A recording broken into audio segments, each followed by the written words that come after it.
The ceiling is the roof. Let's make it happen. You're listening to the only podcast that admits they might know what they are talking about. I hope everyone has a ball. This is We Might Know Sports. I love you. With Kevin. I think it's going to work this time. And Cory. You should have started reeling because I bit all over that. And that's just facts. Where are we at in society today? Come after me! I'm a man! I'm 40! We like sports and we don't care who knows. Ceiling is the roof. Let's make it happen.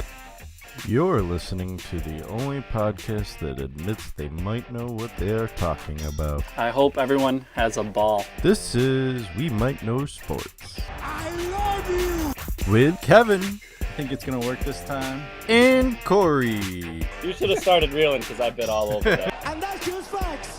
Where are we at in society today? Come after me! I'm a man! I'm 40! We like sports and we don't care who knows. No forget Jesus, people. Go with a topic Cory might like. I don't even know. You might like it, Cory. He just doesn't know. Sounds like something a guy in a van would tell me. Don't tell me how upset I am. I felt fine afterwards, and then Yahoo agreed with me, gave me the solid A+. Buckle up, buckaroo! I feel like it just destroyed like my life in general. Steep. And here we go. Episode 62. Always great to have Steffan's destroying his life. He's off destroying his life with knowledge right now. So he couldn't join us. It's sad because it's like the most important episode to us, and he's not here to celebrate these great He better things. be here next week, or he's booted. He's booted? Oh. Wow, Cory throwing down the hammer. All right, hold on. I forgot to do something before I started the stream. I gotta... There we go. We're in still. Good thing I didn't make the bet with you. Yeah. For the people who don't know, there was a side bet that was proposed. Who did we think would be the first one of our teams to go? And Steffan and I kind of laughed it off and told Kevin to save his money. But it turns out I would have been the one down whatever we bet. This is why I love March, because you never know what's going to happen. To be honest, I thought they were losing to Arizona State, and the fact that everything happened the way it did. Mm-hmm. Just amazing. Hold on, I forgot to turn up my volume so I'm a little quieter, I notice. All right. So, before we talk more about March, let's play a little voicemail we got now 2 weeks ago. Oh, that's not the right page. Everyone can see Cory. No, there we go. Where did I put it? Ah, there it is. All right.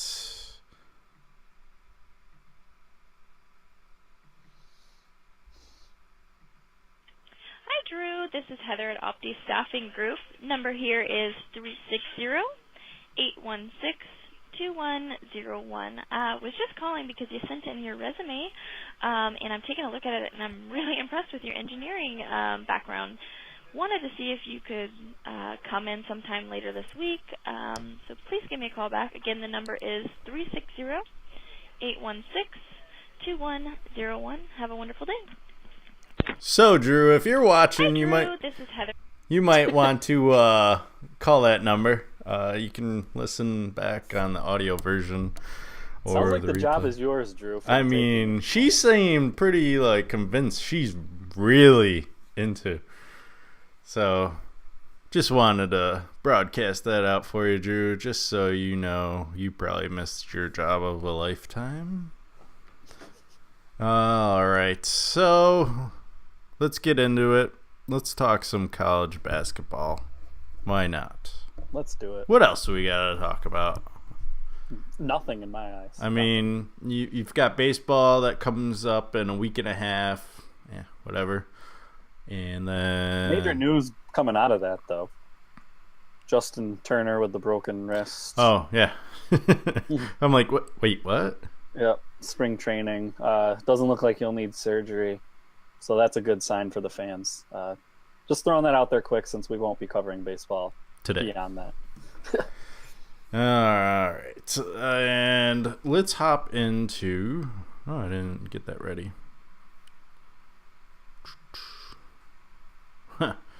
Probably should have did a little more prep, huh? Let's talk about the South region, though. That was the most interesting region to me because none of the top 4 seeds advanced. Yeah, let's get into it. All right. First of all, we got to talk about Virginia over UMBC. I mean... You mean UMBC over Virginia? Yeah, there you go. Whatever. Because, you know, at some point, I'll get something right today. Did you watch any of this game? Yes, I did. The whole thing. It was not close from 10 minutes out. Let's put 10 minutes into the game. UMBC had already started to pull away. And I was thinking, I'm not that worried. Virginia will probably just put the hammer down in the second half, pull right into it. And the opposite happened. UMBC continued to shoot well and extended their lead, and really wasn't much of a game. They blew out the number 1 overall seed in the tournament. I don't really have anything else to say other than I've never seen Virginia's defense that pitiful. You can't contest every 3 and stop the 3, but as far as allowing open layups to the basket, I can't count how many times that happened. And I hadn't seen that from Virginia all year, so it just further proves my theory that every sport is rigged. They needed a 1 seed to go down. You really... Wow. Get out your aluminum foil hats, folks. Apparently Corey's calling it here. Taking us to Crazy Town. No. Yeah, I don't really believe that. I really did believe if there was going to be a 1 seed that went down, it would have been Kansas. I thought Penn was underseeded. I thought they were a really good 16, probably the best we've seen in quite a few years. And they gave Kansas a good game, but it wasn't anything, obviously, like what we witnessed from UMBC. What do you think? I felt like they couldn't miss anything. It was like, especially towards the end, it was just like, it was their day. You could tell at about 10 minutes to go, it was going to be their day to win because they couldn't miss, they couldn't do anything wrong. And you hear Jim Nance and Grant Hill sitting there talking, and they were like, "Oh, Virginia's still in this. Virginia's still in this." And I'm like, "No, they're not. They're not even in it right now. Like, how can they still be in this if they can't even take care of business right now?" And I mean, and unfortunately, the ride had to end in the next round to Kansas State, but didn't they only lose by like 5? Yeah, it wasn't a blowout. They competed, which I was happy to see. I hate when a team gets a big upset and then doesn't show up the next week. I know it's probably mentally draining or exhausting, I guess I should say, from the excitement of the upset. And normally you come in the next round a little, less energetic. But they gave it their all, and Kansas State just proved to be the better team. But we've all been preaching, at least you, Steffan, and I, that the Big 12 is the conference to beat this year. So I guess it really isn't much of a surprise that a lower-ranked Big 12 team is still good. I mean, you got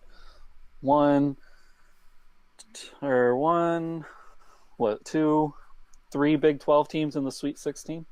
4, excuse me. So a quarter of the Sweet 16 is Big 12. West Virginia, Texas Tech, Kansas, and Kansas State, for those who didn't know. That's solid to have a quarter of the Sweet 16 in one conference, but also unsurprising this year. All right. Moving on to right below them, I think another big upset from the day, Buffalo over Arizona. Many people were calling Arizona the team to watch out in this tournament, saying they're on a mission to prove everyone wrong and that they were going to win the national championship.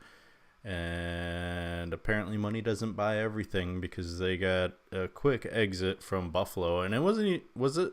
I don't even remember it being close. It was a blowout. Yeah. Yeah. and I believe 2 of their guys declared right after the game going to the NBA. So that shows how committed they were, like, to that game.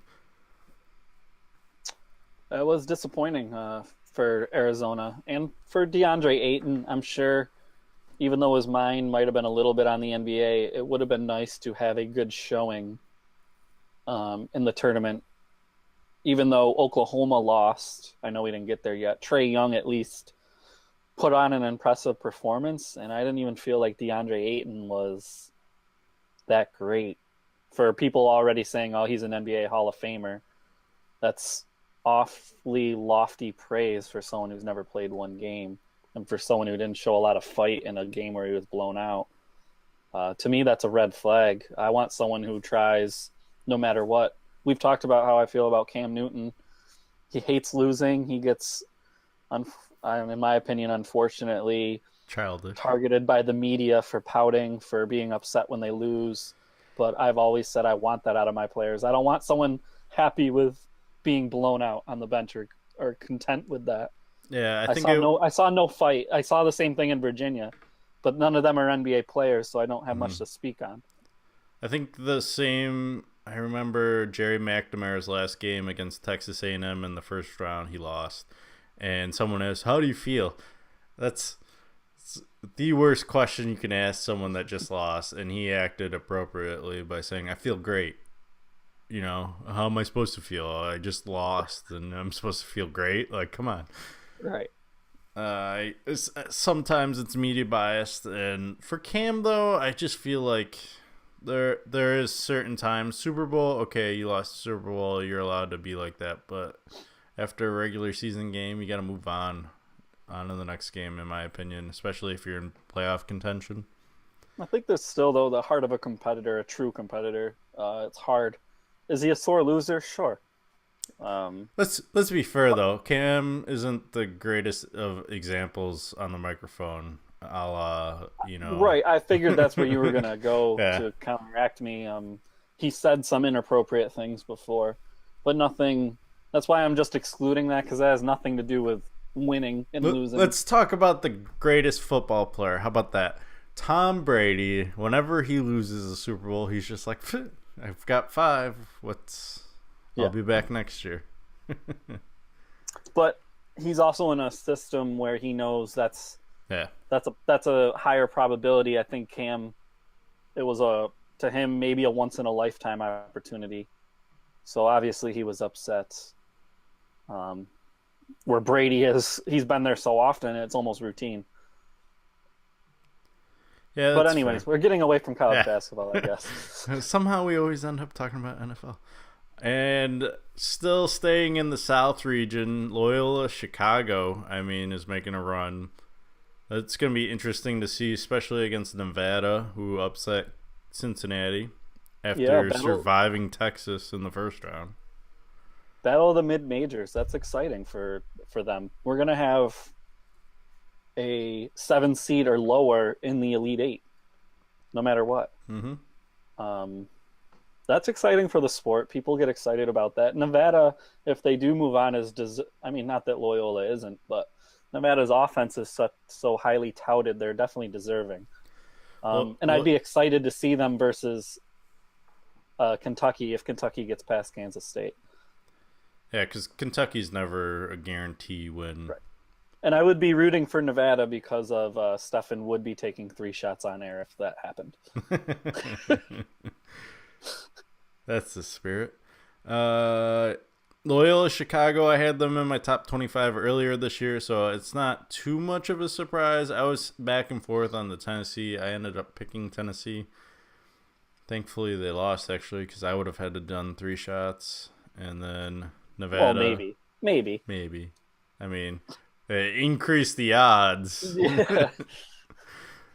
And then Cincinnati, we were back and forth on them during last week's podcast, and I think you said it best on last week's podcast. Cronin's never gone that far in the tournament, let alone Cincinnati. Every time Cincinnati makes it, they're lucky if they make it to the Sweet 16, and I think I just got a little too happy about them And maybe if I watch this episode next year when I'm filling out my bracket, I'll remember that. The other thing is we all mentioned Cincinnati is a great defensive team, but they have very long scoring droughts. And I don't know if you watched that game or even heard about it, in the second half they were off, and Nevada was able to make a 23 to 5 point or run, I believe, something around those lines, maybe even more. And that happens to Cincinnati, and that's why I didn't trust them. Is as great as your defense is, you are going to have to put the ball in the basket. When we get to one of the other regions, I have a similar argument for Syracuse. I think they're going to have to start putting the ball in the basket as well. I don't think you're going to hold everybody to 50 points, but we'll see. And I think coming out of this region, it's really a coin flip. Yeah, who do you favor now out of these four?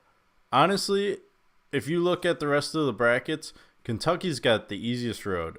They can easily beat any of these teams. They have the talent. It's whether or not the mindset gets there. Calipari usually has that ability to do it, but this team's been a giant question mark along with the rest of college basketball. I think that's why you saw the 16 over the number 1 seed, because this season's been such a roller coaster ride. There's not that one team that dominates over the others. There's so much disparity. Agreed. The only thing I can say is it seems when the tournament finally came, the two teams that were considered to have the most talent in the whole nation are still standing in the Sweet 16, that being Kentucky and Duke. And both teams had question marks around them, but I still feel like that stands for something. If you have the most talent, no matter where you're seated or what your expectations are, in a tournament style setting, you are probably going to go far. And shame on me for not believing in Kentucky, but I just think that normally happens. That normally happens if you have the talent. For whatever reason, like we talked about, competitive spirit and highly talented players comes out, they step up and they get it done. But we could be singing a whole different song if Kentucky had to play Virginia or Arizona. So yeah.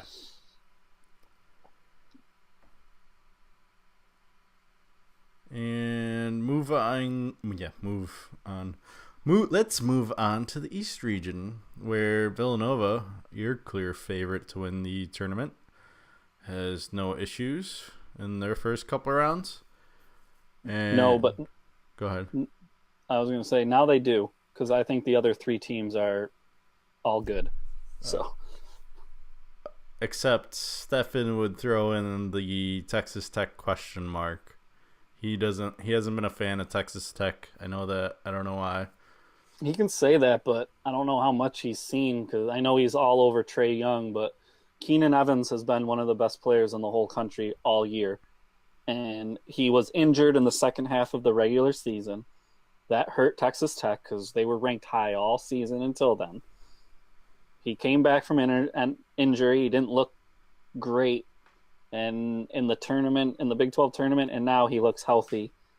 And Texas Tech is making their run, which shouldn't be much of a surprise to anybody. I know it is to Steffan for whatever reason, but they are right where I had them. It isn't really a surprise. The surprise would be to me if Purdue beats them now with Isaac Haas being injured, their star 7-footer. That's going to be a tough task for Purdue. Purdue currently working on developing a sleeve for him to be able to play with his injury. So they've got, 2 more days? And I know you aren't supposed to target players, but come on. If you aren't fouling him on the elbows and the arms, you aren't playing the game. Yeah. I was going to mention that earlier on when we were doing our regular season picks, Steffan had an issue with me switching from St. Bonaventure, who made the tournament. I don't even understand. Yeah. And then I switched it to Buffalo because I thought Buffalo was the more competitive game with disparity. And both teams won a game in the tournament. I guess you could say, with an asterisk by St. Bonaventure, but they even gave Florida a run for their money. So, yeah, I think the Atlantic 10 actually proved to be real. Rhode Island won. Are either team standing anymore? No, but at least they won games in the tournament. They weren't scrubs. Pac-12. So where are you at? yeah. So I think that kind of conference can hold their head high. They'll be looked at a little differently come next year, I think. So let's move on to the Midwest. Let's talk about Syracuse and Kansas and Clemson and Duke. Oh, we aren't going to talk about Villanova looking unstoppable still? I mean, enough's been said on last week's podcast.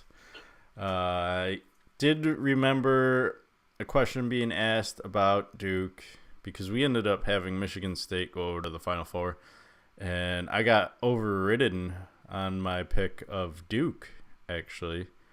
And that was because I felt Michigan State had the tendency to not show up, and then it's not that they didn't show up, they just didn't know how to handle the 2-3 zone from Syracuse, which was interesting in my agreed.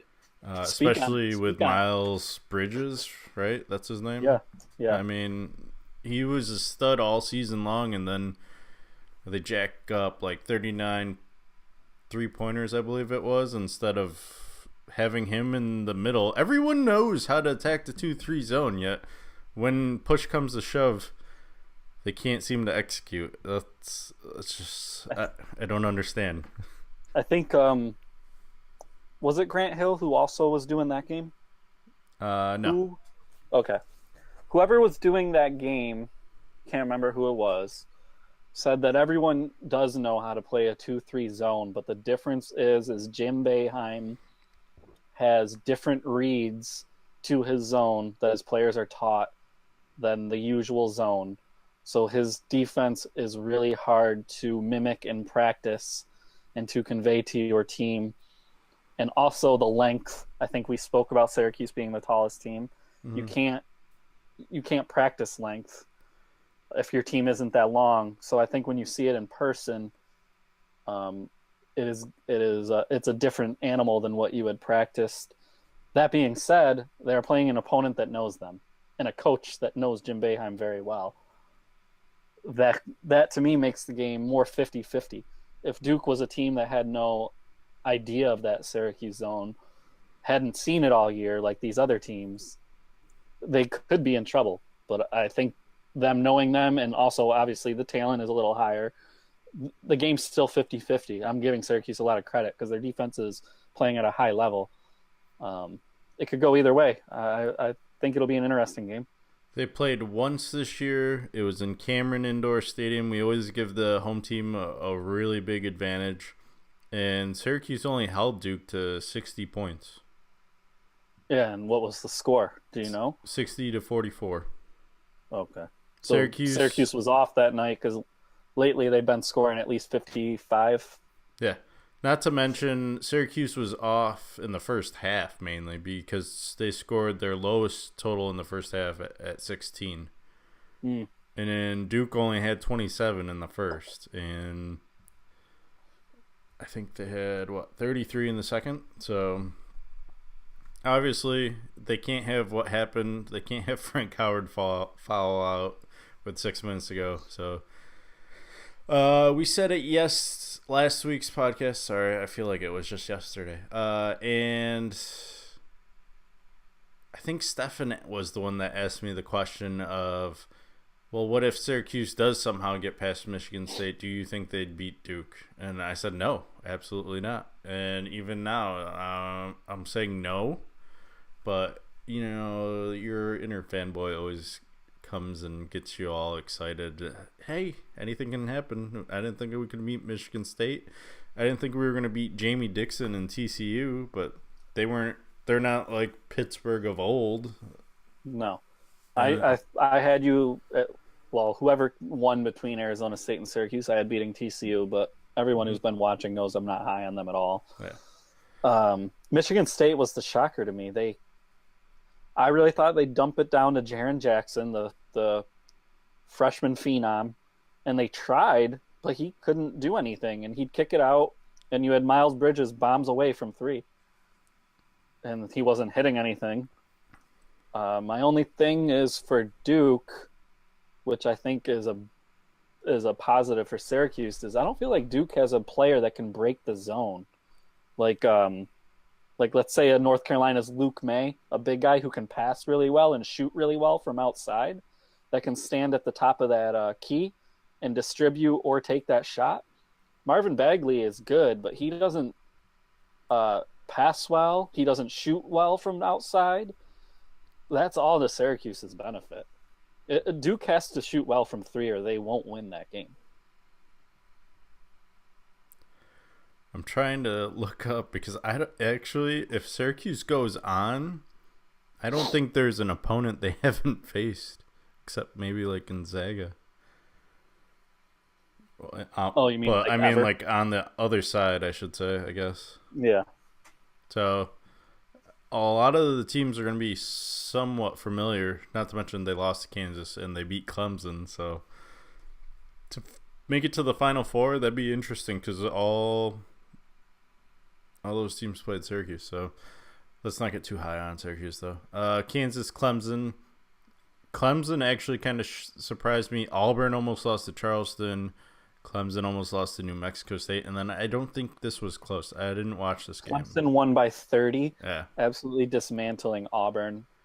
I don't know if that was more of a statement that Auburn isn't that great or if Clemson is the real deal. I'm not sure what to believe. I know Kansas is the real deal, so Clemson will be tested. And then hopping over to your side, I'll let you talk to the people and tell them what happened with North Carolina. It's pretty simple if you watch the game. 2 of 25 from 3 at one point. A team that shoots 36% as a team from 3 was ice cold, and Texas A&M was hot. And also dumping it down to their big men, which they had the advantage down there. And they slowed it down, which was smart. All those things were going for them, and when all things are going for you, and the other team's not shooting that well, it leads to blowouts. And that is what happened. At first, I was like, oh, we're only down, I don't know, whatever it was, a half, 14 maybe. And I was like, North Carolina can come back. They just have to start shooting well. But they never shot well. So that changed everything. And Joel Berry had his 20 points or whatever, but we've talked about it all year. One person can't save a team. Mm-hmm. We talked about Trae Young. Look at him. He's a lot better than Joel Berry as a college player anyways. And he couldn't get it done. So it was tough. And then you guys just have not been on the Houston train all year. And they went out and proved you guys wrong. And you gave me the congratulatory, wow, I didn't realize how great they were. And it made me feel all nice and warm and fuzzy. And then against Michigan, they had the lead with 2 seconds left. And my heart was stabbed. My poor Houston Cougars losing on a last-second three-pointer. I mean, Steffan thought it was over. He said he had gone up and went into the kitchen to get something to eat and came back and it was in. So that's our second buzzer beater of the tournament, right? Didn't Loyola beat Miami that way? Yeah. Those are always exciting, but at that point I was pulling for Houston because they were a good story, and I do like Rob Gray. I've watched Houston 3 times. Man, bun power. Yeah, and like I said, like you said, I was never that impressed. I thought Rob Gray was good, and I thought that he didn't have a lot of counterparts, but they proved me wrong. Come tournament time, they played well as a team, and sometimes you get beat on luck. We all know how I felt about when Miami beat North Carolina that way. It doesn't really mean anything. North Carolina was the better team. Miami just got lucky. And the same can be said. Houston was the better team. Michigan got lucky. Speaking of luck, Gonzaga skinning by Greensboro and Ohio State. They're they're the team I'm not feeling confident about in this division. They could arguably have the easiest path with Michigan and Texas A&M on the bottom half and Florida State coming up. But Florida State has been playing pretty well in the tournament. They dominated Missouri. I don't even remember it being close. And then they dominated Xavier. Mm-hmm. They're a good shooting team, and they're hot right now. The only thing Steffan's team has going for them is they can shoot the three as well. But some days you have that bad shooting day. Right. Everyone can have the bad shooting day. We saw with North Carolina that can happen. So it makes the game interesting. I'll be curious to see what Gonzaga does to try to stop Angola on Florida State. He's a really good player. Gonzaga has a lot of great players too, but he is special. Gonzaga has Hachimura, who really showed up for them against Ohio State. He has a lot of talent. He's a very special player as well. If he can show up again, I would say you can guarantee Gonzaga will go forward. I'd rather see Syracuse go further. I should have made that bet, but then it would never happen because I made the bet. All right, let's go and recap our picks. My bracket's pretty much dead. I don't know about your guys at home. Corey kind of alive with Villanova, and that's about it. That's the only thing that's keeping me alive. But I believe you're in first place, so congratulations there. Thank you. You might get a golden thumb in college basketball this year after all. That would be nice. Which I don't mind as much as Steffan. If Steffan gets this, I'm going to hate you. Is Steffan in second? Yeah. He's at 35. I think the only way I can beat him is if Villanova goes on. Because I had Villanova going to... Yeah, Villanova going to the Final Four, and I think he's got Purdue. So... Okay. Fingers crossed. And I need Kansas to lose, I believe, is the other part of that scenario. So we'll see what happens there. I already put in zeros for us, though, including our bracket, which is pretty much dead. We have Villanova in the championship game. That's it. Yeah, we picked Villanova or Virginia as a whole. That hurt. So we'll see. But we are called We Might Know Sports. We didn't guarantee anything. I mean, we picked Michigan last year. How'd that work out for us? So. Yeah. All right. Before we go to another subject, I came up with this on my way home from work. I was like, sometimes you have those over-under stats, and it's always interesting to hear other people's opinions. So I came up with a couple. Corey has no idea what I've got written down. I just told him it's college basketball related. So just to warn you, Corey, it's not even all about the tournament. So we'll get there when we get there. But let's start with the tournament. Loyola versus Nevada. The the spread is 1.5. Are you going over under, or are you going even though you can't really do 1.5 in college basketball?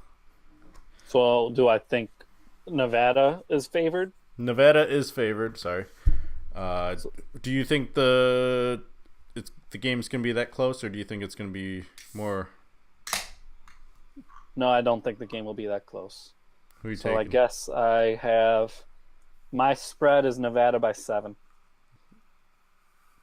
All right. Well, sister, what's her face is gonna come and put a curse on you or something. Yeah. I'm taking Loyola Chicago. So obviously, I guess I'm taking the under. I guess that is how it work.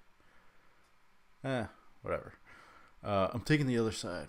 We're working on this segment as we go here, people. It'll get better. I came up with better questions after this. Over under the Duke Syracuse game. So despite who wins the final, or the Duke is favored by 11. Over under the final score is going to be 11-point difference. So even if you think Syracuse is going to win, under. Yeah, I'm going under too. Syracuse, last time they played, what was it, 60-44 in Cameron Indoor. I'm going to say probably like a 57, 50 something-ish score is how. Yeah, I think it's going to be this one I'm going to say is going to be about a 6-point game. Either way, I'm not going to pick a winner, but either way. So I mentioned earlier, Syracuse had 16 points last time they played against Duke. So the next question is, Syracuse scores 20 points by halftime. Over or under? Over. Oof. Going higher. I'm going with 20. I made the 20. I'm sticking even? with it. Yeah, I'm going even. They just haven't looked impressively on offense, and that seems to be right where I feel they're gonna be for this part. To their credit, not Arizona State so much, but TCU and Michigan State are good defensive teams.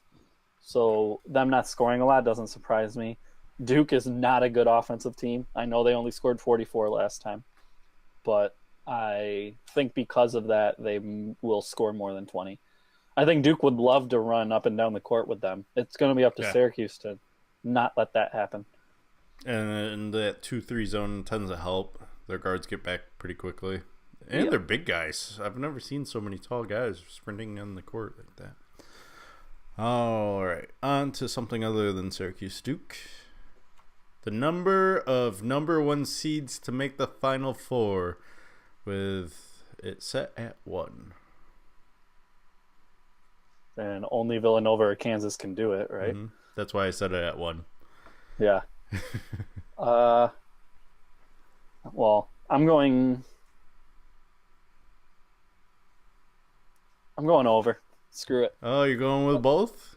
I'm going with both. Well, then I'm going under because I don't know. Right. Just the way this tournament's been going. It just seems the way it's been going. Villanova's probably going to end up losing to Texas Tech. And then Texas Tech's going to be playing against Syracuse and Gonzaga and Kentucky and the other. Or Duke. That's just... No, it's Syracuse. All right. The next one, highest seed to make the Final Four. I set this at 5. So basically Kentucky. Yeah. The highest seed. What is it? A 5? Well, a 5, a 9. And an 11 and a 7 over there. Mm-hmm. And I think it'll be a lower seed in all the other regions. So do I think the 9 or the 11 or 7 have a chance? I'm gonna say no, it won't be lower than a 5, no. So even? Yeah. I'll go higher. I'm going over. I'm with Loyola Chicago. They're gonna make that VCU run this year. You were all in. You convinced me last week. You were all in on 11 seeds, except for 2 of them, including St. Bonaventure and Syracuse. And kind of 50-50 worked out for you. UNC Greensboro. Oh, that would have been so nice, though, as a 13 seed to beat Gonzaga. Just going to keep saying that since he's not here to defend him. All right. Trae Young's draft pick. Oof. Number 7. Number 7? Yeah. Over, under, or even? I think he'll be lower. Well, I guess higher than a... So under? Yeah, under a 7. So like an 8, a 9, or 10. Okay. I'm going to agree with you. I was having a trouble trying to find... I'm not good at being a bookie. I was like, 7, 8, I think he might be an 8, so I set it at 7. Just see. So Memphis has a new head coach, Penny Hardaway. Yeah, he's from there. He went to Memphis College. Mm-hmm. That's exciting. I always liked Penny. Tubby I like Smith Little Penny just as much. But Little Penny was always my favorite. There's some speculation of why. He's coach of the AAU team with three of the top 12 prospects in the nation may have had something to do with it. Tubby Smith had improved the program from where they were in those 2 seasons before he got fired. So interesting move. Mm-hmm.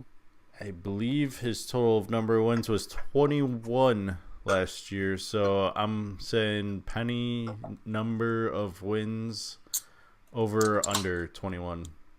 For Memphis? Yep. Well, I'm going to assume Memphis is a healthy team. So with Mike Conley next year, I would assume they will be over. Over? I'm going to say 35 wins. I'm going to go high. Whoa. I'm going to go even with 21. Give him a year to install his program. We'll see what happens from there. Number of ACC teams in the Final Four. Over-unders at 1. Well, for me at least. Setting it. I'm going under. Under? No ACC teams? 0 teams. I'm going even because I think at least Duke or Syracuse or Clemson's going. Yeah. I don't believe in Kansas. In Kansas, I don't believe. And then my last one I have written down here. Sean Miller still at Arizona next year. Over or under 50%? Under. Under. Woo. Yeah, I think he's gone too. After this year, I think it's better to say sayonara. Let the next coach, because next year, let's face it, Arizona's got no one next year. I don't. I already said I'm not even going to watch college basketball. Duke's going to win it next year. That's a lie. That's a lie. Syracuse is. Jeez. After this performance, whew. Yeah, they better beat Duke this year. Arizona's got no one coming in for a recruiting class, and when I mean no one, they literally have no one. All their recruits after everything decommitted. So with the 5 players leaving for the NBA or more from Arizona, there's no one on that team next year. So congratulations to Arizona State in your Pac-12 2019 championship. Yeah, Arizona State and UCLA will be battling it out, I think, next. Well, USC has good recruits coming in. Yeah. So we'll see how that goes. All right. Anything else you want to talk about before we move on? No. Good luck, Villanova. Make him a winner. I want it to be Villanova, Gonzaga, and I want Villanova to rip their hearts out. With a 3. I want him to feel my pain. Have him up 2. 3 at the buzzer, just to rip his heart out. Yeah. It's all nothing but love here for you, Steffan. Yeah. I just want him to know what it felt like to be a UNC fan that year. Oh, UNC comes down and hits what should have been the game-winning 3, and then I want Villanova to run back down and splash one and take it from you. I just don't want him to have the hope or the possibility. I want him done this week. All right, let's move on. It's time for Cory's NASCAR update.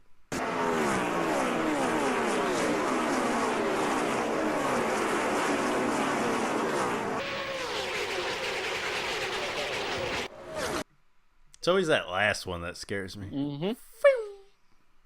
All right, so what happened? Well, we can make this real quick because, as you know, Martin Truex Jr. dominated Fontana, and won every single stage. He took most of the laps. It was a really dominating performance by Truex and a much needed win. Kevin Harvick was starting to really impose himself on the rest of the league, starting to look like the guy to beat. And I always thought Truex he won the championship last year. I thought he had to step up and show himself. And I went back and looked at last week, and I did predict Truex with the win. I predicted Jimmy to be right there. I thought he'd be a top 5. He came in 9th, which is close. But I would look for Truex from here on out to get his mojo going, and him and Harvick to really be dueling this year. When do we pull your NASCAR expert tag? When does that happen? Or do you remain the expert as long as you're in last place and picking bad drivers? Is I remain the expert in real life NASCAR. When we get into fantasy world, we know how that goes. I'm looking ahead of the schedule with the political landscape. I'm wondering if that name's going to stay, but we'll get there when we get there. So I'm taking Joey Logano in Martinsville. He's been hot lately. I was going over it with you before we hit record, and he's got a bunch of top 10 finishes with only one finish at 19. So went with Logano. He's been hot. Why not? Stay on that green track, the Eagles green, Kelly green. And we were texted by Steffan that he was going to go with Paul Menard. So Steffan went with big drivers, and all of a sudden is dropping away from that. I'm curious at the strategy. I think he realized he ran out of drivers. Just gotta pick them when they're hot, Steffan. You're sticking with your Austin Dillon. I'm going with Austin Dillon, who's been average. I have yet to take what I consider a top tier driver. Mm-hmm. I'm trying to. That's why I'm okay and comfortable with being in last right now, because I'm not taking the big names but I'm also banking on the big names to save me at the end of the season and pull me in, and they did not do that for me last year. So yeah, it's a risky strategy, because in doing the best drivers tend to want to get a win early in the season, because that immediately punches their ticket for the chase. So to wait at the end of the season in fantasy to do what I'm doing, a lot of the big drivers are already in, so what do they care? Yeah, so why are you doing this? Yeah, so it's an interesting strategy to do. The only reason I'm doing it is because it worked for me in a money league, and it came true and happened. And I was able to win and made a good coin off of it. But last year it did not happen for me. So we'll see how it goes this year.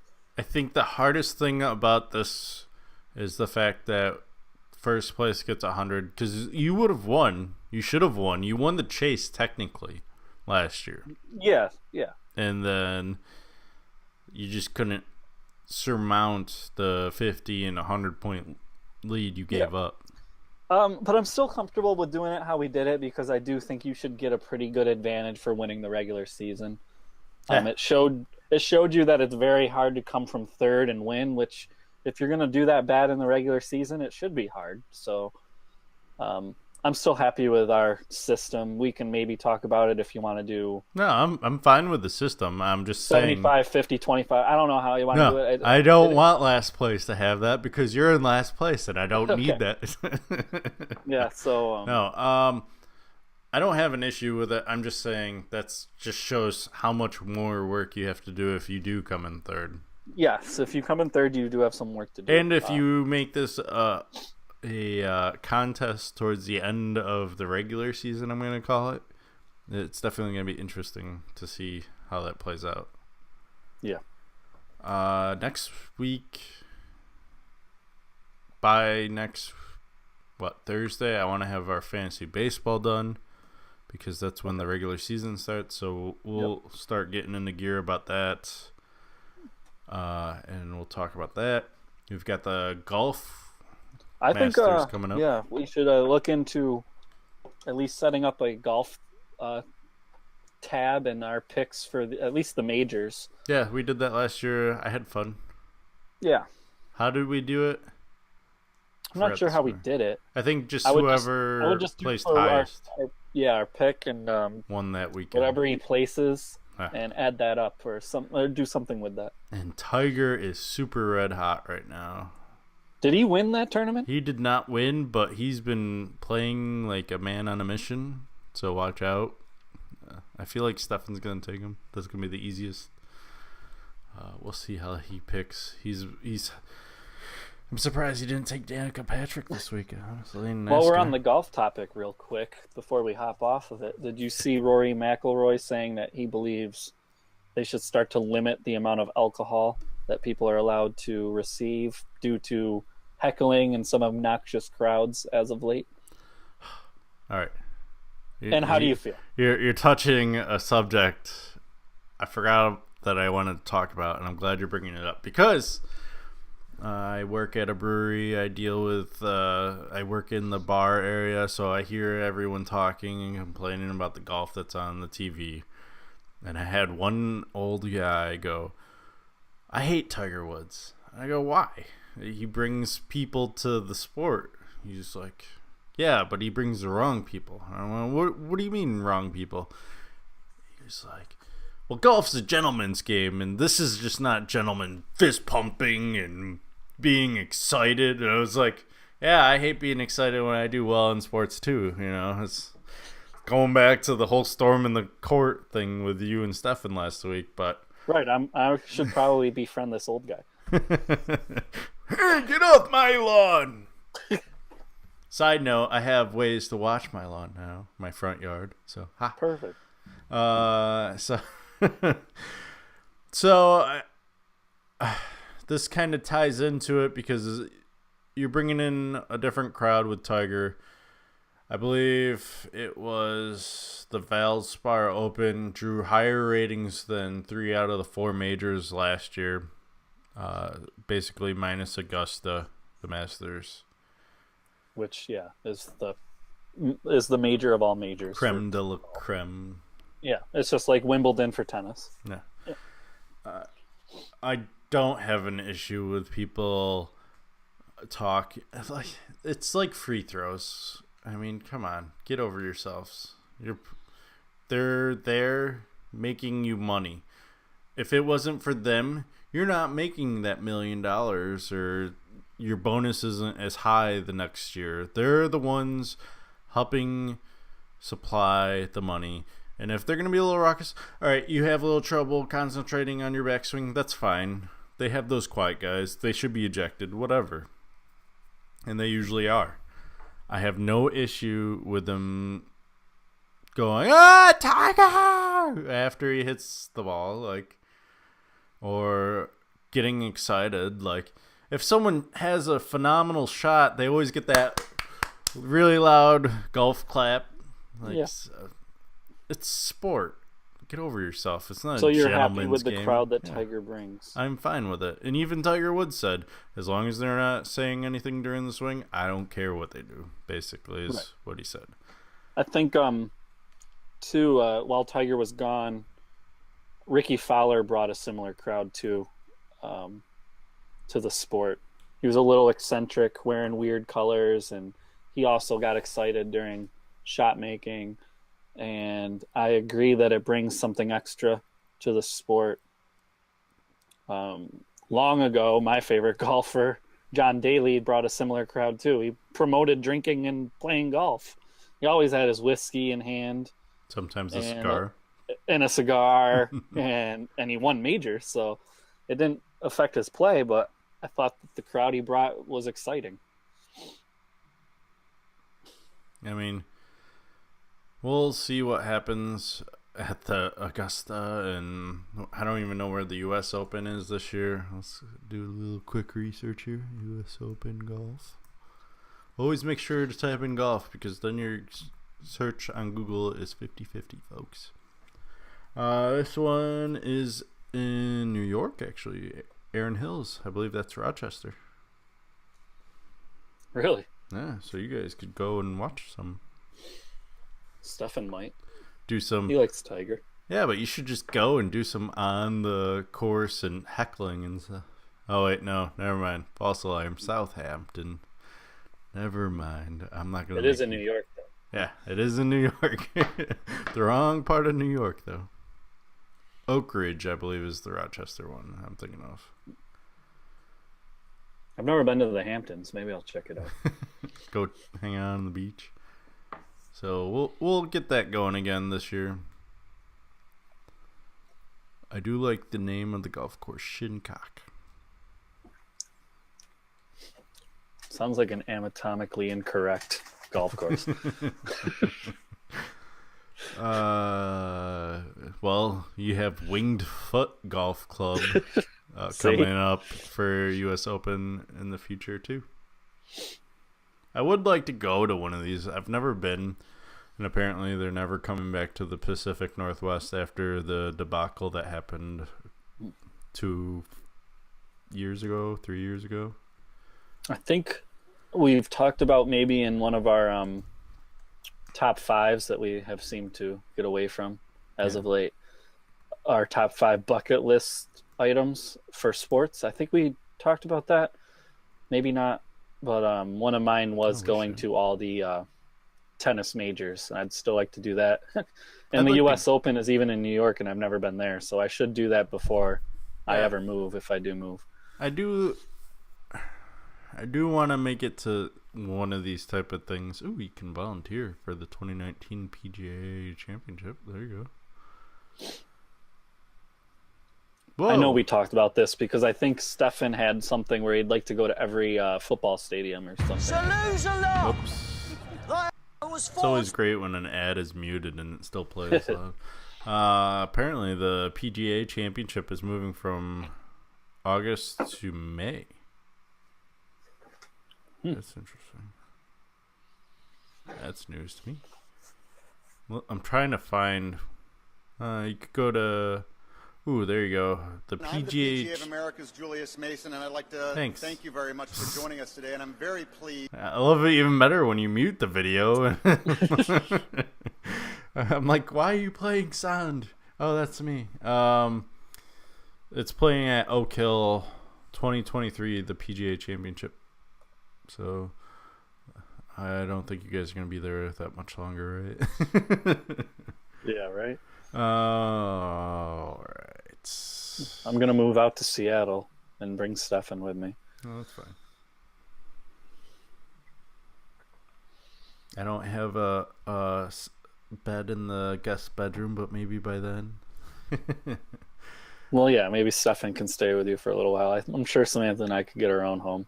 Yeah. We got to be as close to Starbucks as we possibly can.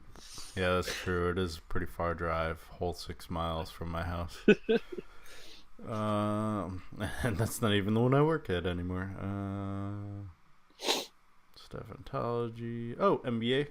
Let's glance at the standings. I know some teams are starting to clinch. I haven't really paid attention to the NBA. Let's check that out.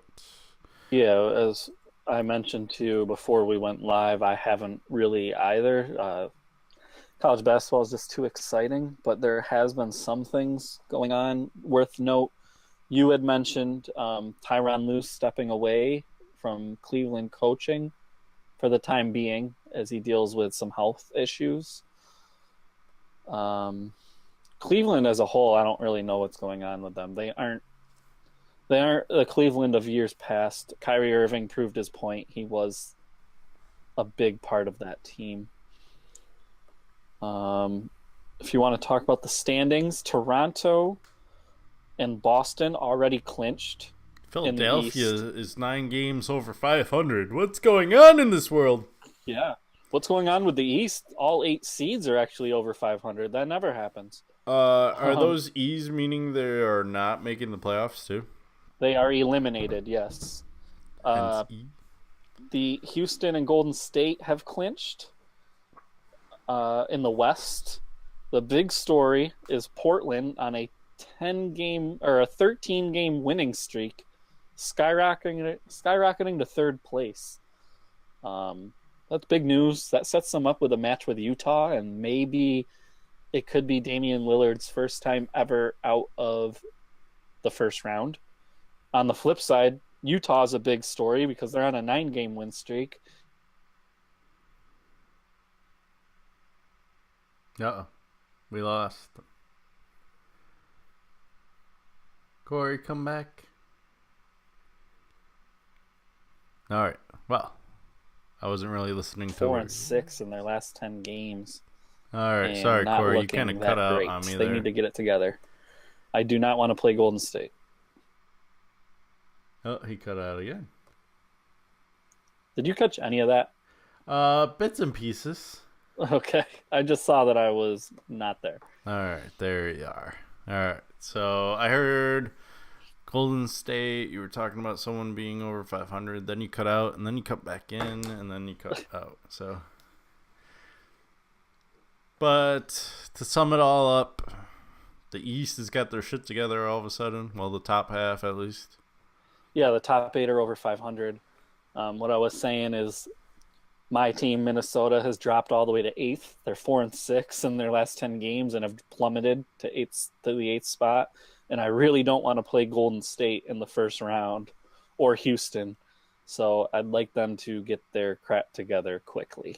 It's going to be either Houston, Golden State, or Portland in the championship anyway. So I don't even know why you care. No Oklahoma City faith? No Carmelo faith? Nope. I hate Carmelo. Why? He won you a championship. I don't care. It wasn't just him, though. All right. Anyway, Toronto, Boston. Are you feeling good about any of these teams to compete with those teams, though? Boston's tricky. They play good defense, so I think they have a chance. Toronto's hot, but they're like when we talked about Cincinnati. They perform well in the regular season, and then every time the playoffs come, they suck. They choke.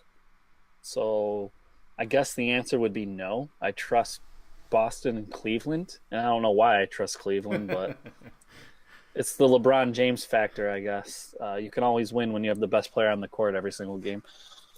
I do find it interesting. Everyone's like, "Oh, it's the end of the world." LeBron and Cleveland, they're losing games. They're 41-29, and here I am excited. Philadelphia's 39-30. Woo! And last night, Ben Simmons, who I'm a big fan of, had 15 assists, Rookie of the Year, and 0 turnovers as a rookie. Never been done. Also, the third rookie ever to have 1,000 points, 500 rebounds, 500 assists. Only Oscar Robertson and Magic Johnson have done that in their rookie years. Ben Simmons is in special company. Philadelphia has a really good player. I hope Ben Simmons stays healthy. And Philadelphia could be a really good team for a lot of years to come. That's exciting to have such a good player in the league. Especially with LeBron coming next year. Philadelphia all the way. Anything else you want to talk about, NBA? No, not yet. We'll wait till it gets closer to the playoffs. I know we're only 15 games out or so, but we'll wait. All right. Let's see here. We're done with Premier League. We're done with that. I forgot to mention this to you. We do have some news breaking today, and that is Donald Trump was impeached. No. Oh. Not that big. But Charlie Ebersol, you left me. Where'd you go? Well, it's kind of important, Corey, for you to be here, so we'll wait. Oh, come on. I'm here. I have Cory, and Kevin on this video call. All right. So Cory Ebersol announced the formation of the Alliance of the American Football. Did you see this news? No, I did not. All right. Well, starting in 2019, right after the Super Bowl, the week after the Super Bowl, actually, this new football league will be starting. And it's not the XFL. No. Ebersol's father, Dick Ebersol, was McMahon's partner in the original XFL. And he is also being helped by former NFL general manager Bill Polian, currently an analyst for ESPN, and is being also... He was also the former general manager of the Indianapolis Colts. Yes. And the player side will be overseen by former Pittsburgh Steelers safety Troy Polamalu. Huh.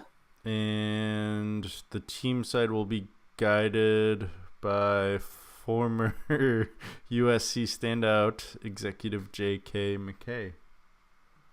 So this league's got some wheels. Why? There we go. I'm trying to read about... I didn't read fully up on this, but it's going to be 12 weeks long.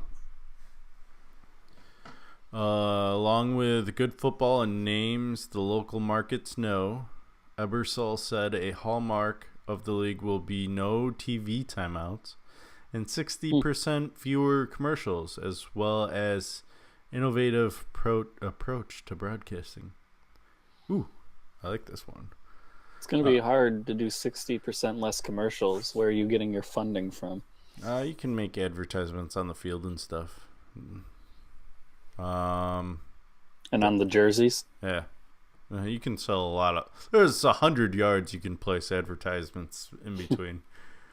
There's going to be 8 teams in cities that will be announced in the next 3 months, and we'll start by having regional drafts protecting eligible players who played in the local community for their college days. And they only play 12 weeks? Yep. For now, and at least. There's 8 teams? Yep. The initial season. So I'm thinking if you play everyone in your division twice, let's say the divisions are 2 and 2, so there's 4 and 4. If you play everyone in your division twice, that's 6 games. And then there's still 4 other teams, that's 10 games. Where are the 12 coming from? I think that's just how they're working. We'll see what happens. I mean, they might just do 8 plus randoms, double plays. So you'll play 2 teams 3 times. It'll probably be based on regions or something. Because we don't even know where any of the teams are going to be. There will also be no kickoffs. The ball will automatically be placed at the 25-yard line and no onside kicks. Perfect. It's been my complaint for how long? And no field goals. Instead of... I like this. Instead of an onside kick, the losing team will just start on its own 35-yard line with 4th and 10. Plays will be 30 seconds. Play clocks will be 30 seconds. And every touchdown will be followed by a 2-point conversion attempt. So no extra points either. Thank you. Finally. I'm going to ban the NFL. I'm done with them. AAF or whatever it is. Mm-hmm. Once the NFL gets rid of kickers, I'll start watching again. Well, you got one more season in the NFL, and then you can jump on this. How about that? The Alliance of American Football starts in 2019, February 9th, 2019, with 50-man teams. Oh, excuse me. The season will run 10 weeks, apparently. That makes sense. There you go.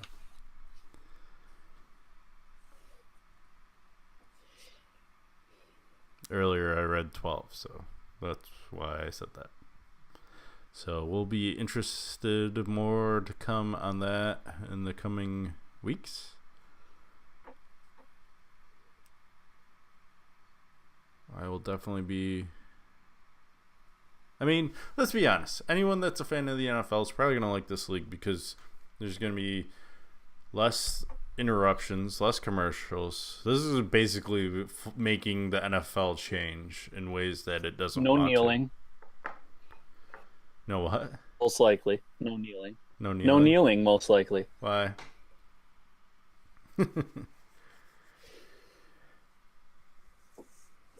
Maybe they won't even advertise the national anthem. Ooh, yeah. I mean,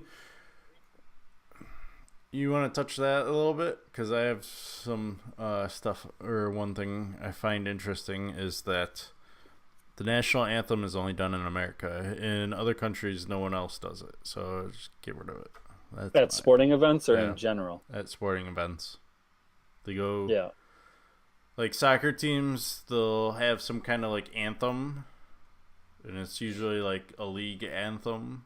And they march out onto the field. They stand side by side until it stops, which is usually as soon as all the players get out onto the field and standing side by side.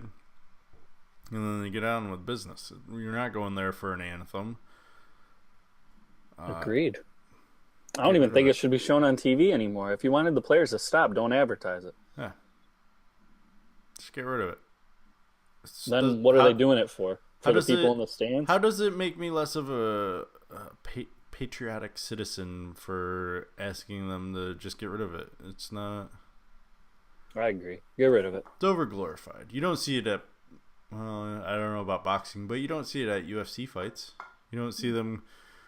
God bless. They do it at boxing events. I would totally be okay with them not, but they do it.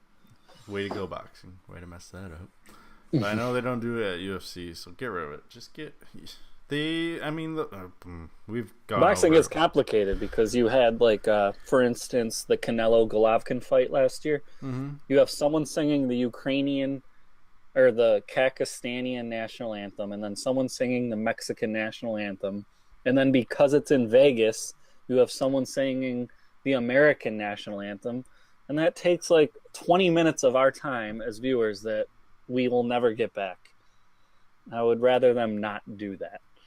Hell, the only time we see it during March Madness is Final Four and championship game. Mm-hmm. Get rid of it. It's not needed. Yeah. No. We don't need to sing about our patriotism. Yeah, jeez. Just hang a flag outside your house if you want. They can do that in school. Yeah. Don't even get me started on the schools. All right. I've got nothing else. I think that's a good place to end. You got anything else? No. All right. Well, hopefully next week Steffan's able to join us, and he's not as goody two-shoe. We'll be previewing the Final Four. I'm just making sure my dates are correct here because I'm like, is it the Final Four or the National Championship? But the Final Four is played on Saturday and the National Championship game on Monday. So next Monday, 2 Mondays from this Monday, follow the Mondays, and you'll get there. Lost my train of thought. Oh, so next week we'll talk baseball. We'll pick our World Series. I think Steffan was the one that had it right. Was it Steffan? Or was it me? One of us had one of the teams. I had Dodgers, Boston. So, what was the championship? Was Houston versus who? LA? Did the Dodgers make it? I think so. I think you were the one then. Okay, then I had the one. And we'll actually know something maybe next podcast about baseball. Won't be talking about UFC. We'll talk. No, we will be talking a little bit about boxing. The second half of the round robin for the heavyweight championship will be happening. I'm starting to get excited. It's a little less entertaining because Anthony Joshua and Joseph Parker don't really talk trash, so it won't be the same as Deontay Wilder's fight.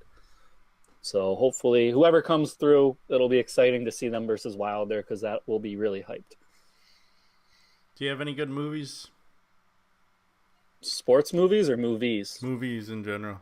We'll go on to off topic, off sports now. I'm hearing the number one movie in America, Black Panther, is really good. You still haven't seen it? I still haven't seen it yet. Yeah, me either. I also heard the movie that won Best Picture there, Three Signs in Ebbing, Missouri, or whatever, is good. 3 Billboards in Ebbing, Missouri. Excuse me. I did see Shape of Water. That was weird. I don't recommend it. They're literally a lady having sex with an alien. It's super weird. Uncomfortable. Justice League was good. I recommend that. I thought that was DC's best film yet. Where else am I at? I guess that's it for now. Oh, did you want to spoil some This Is Us? Oh, This Is Us. Oof. I'm all caught up. Season there's finale. Actually an episode tonight. Is it new? It should be, right? Wait, I thought it was season finale. The wedding was the finale? Yeah. Oh. I'll check. But we can talk about the wedding. What did you think? I actually wasn't a huge fan of that episode. But it's still good. This Is Us is always good. The last 2 episodes I haven't been too thrilled with, because the episode before it was like a whole background on Deja.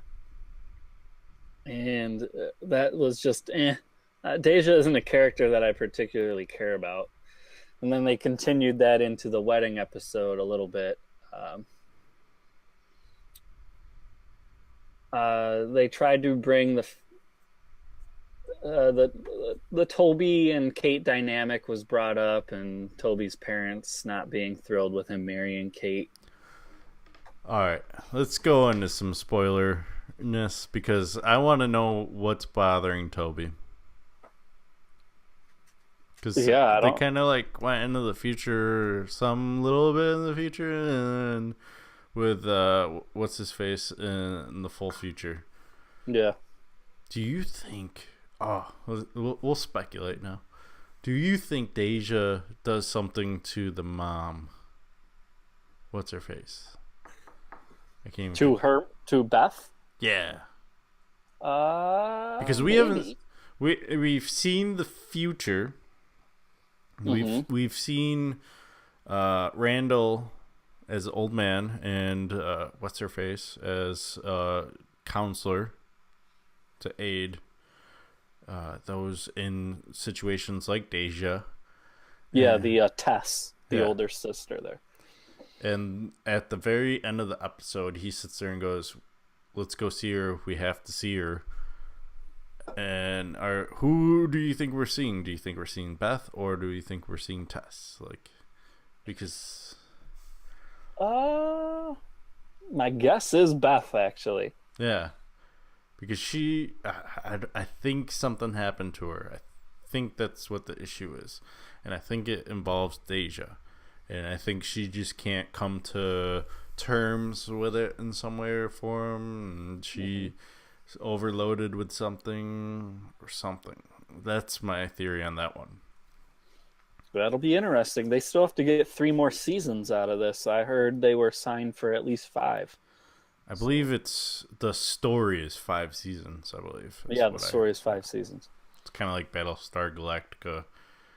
They had a hard cutoff because they knew they weren't gonna expand on the story, stuff like that. Mm-hmm. Yeah. Game of Thrones, man. I'm excited for the last season. I saw the spoiler alert, the cast warning everybody to be prepared for pretty much the whole cast dying. Well, yeah. So that obviously the Battle of the White Walkers will be very interesting. I assume Daenerys and Jon Snow will be the only ones left standing, but we will see.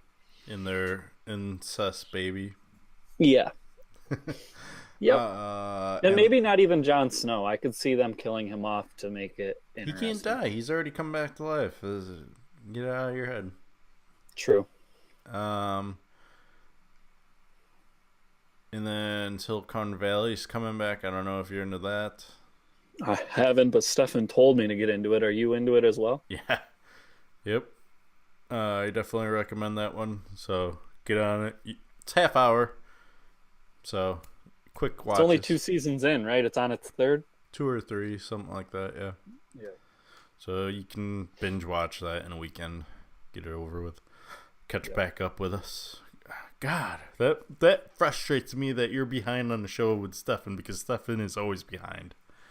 Well, I don't even watch The Walking Dead. I haven't seen one episode. I don't even think he's up to date on that one. So the last time I dropped something, he was like, spoiler alert. And then we have Westworld. Have you watched that yet? Yeah, I love Westworld. All right, so that's coming back in April. We're excited about that. And I'm very curious where they go with that. I mean, I have an idea, but I'll be curious where they go. Like, are we ever going to see them break out of, by them, I mean the androids or the robots, whatever you want to call them, break out of Westworld and into real life? And when that happens, where does the show go? That's going to be so interesting. Well, it's been like a year and a half of waiting. I'm sick of waiting. I haven't seen any movies really. Trying to think. Samantha and I were thinking about going out and seeing that Game Night that came out. Oh, yeah. The comedy. Mm-hmm.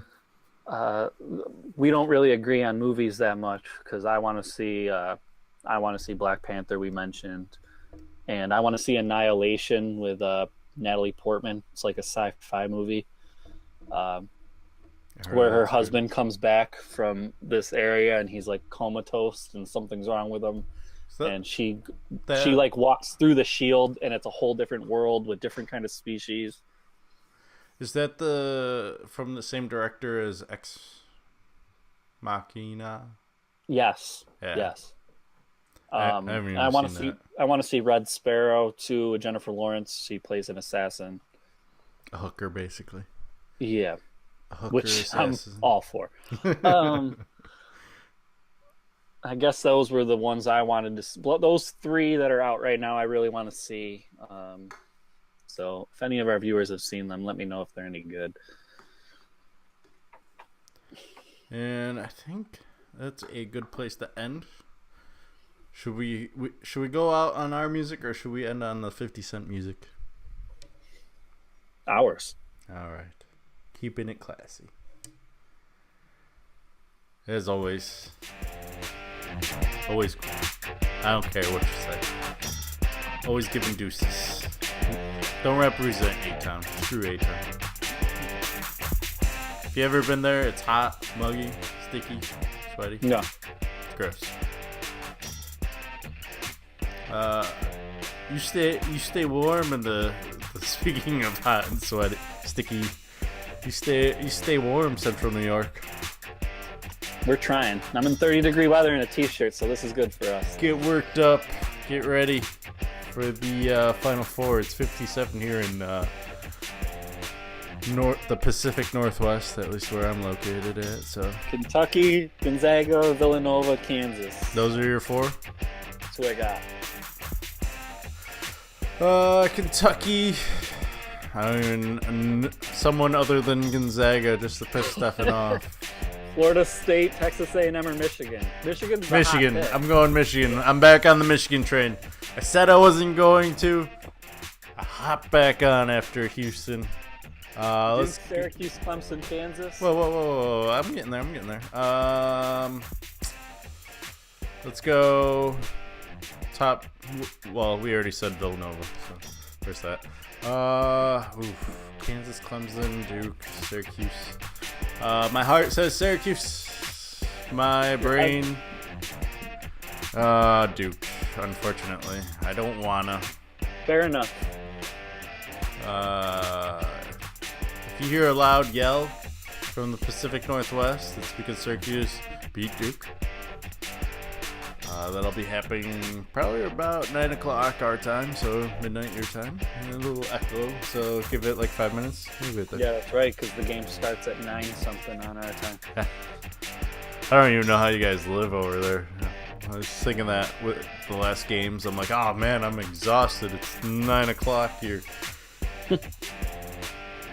Oh yeah, you guys have it even later. All right.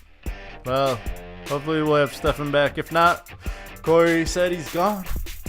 He kicked him off. Yeah, if Steffan's not back, it's the Kevin and Cory show, and we can set it how we want to. With special guests. Yeah, with special guest Steffan. Occasionally from time to time, because he has the fancy computer that can handle not dropping mid-podcast. Yeah. I guess I'll have to at least trade him. There you go. All right. Well, until next time. Later, folks. Later.